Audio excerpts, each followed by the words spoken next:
চুয়াডাঙ্গার দর্শনায় ১৯৩৮ সালে প্রতিষ্ঠিত হয় কেরু অ্যান্ড কোম্পানি লিমিটেড। গত কয়েক বছর ধরে মুনাফায় একের পর এক রেকর্ড করেছে ৮৭ বছরের পুরনো প্রতিষ্ঠানটি। কেরুর লাভের বড় অংশই আসছে ডিস্টিলারি বিভাগ থেকে। গত অর্থবছরের প্রতিষ্ঠানটির ডিস্টিলারি বিভাগ মুনাফা করেছে ১৯০ কোটি টাকা। তবে এতদিন ম্যানুয়াল পদ্ধতিতে মদ উৎপাদন করে আসছিল কেরুর ডিস্টিলারি বিভাগ। গত বছর থেকে সে ধারায় পরিবর্তন এসেছে।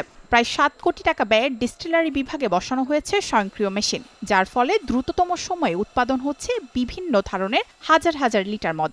হাতের স্পর্শ ছাড়াই পর্যাপ্ত পরিমাণ মদ তৈরিতে সক্ষম এই যন্ত্রপাতিতে কমেছে উৎপাদন ব্যয় ও সময়। হাতের স্পর্শবিহীন আমরা ফরেন লিকার উৎপাদন করছি, এতে ফরেন লিকারের চাহিদা দিন দিন আরো বৃদ্ধি পাচ্ছে। ফরেন লিকার সেকশনে অটো মেশিন স্থাপন করায় উৎপাদন অধিক হচ্ছে।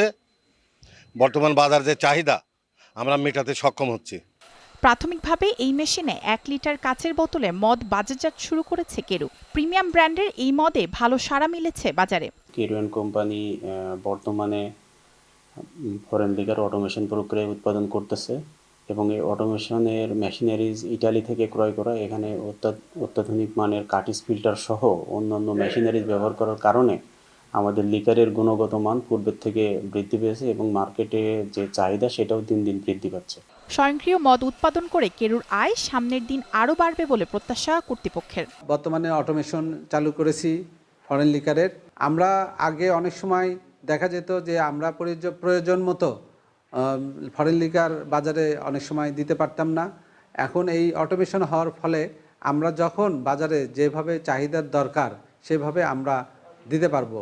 ২০২১ সালে সরকার বিদেশি মদ আমদানিতে বিধিনিষেধ কঠোর করার পর বেড়েছে কেরুর মদের চাহিদা। ডিস্টিলারি বিভাগকে ঢেলে সাজানোর পর চাহিদার সাথে বেড়েছে উৎপাদন, আর এতে বাড়ছে রাজস্ব আয়ও। Desk report, star news.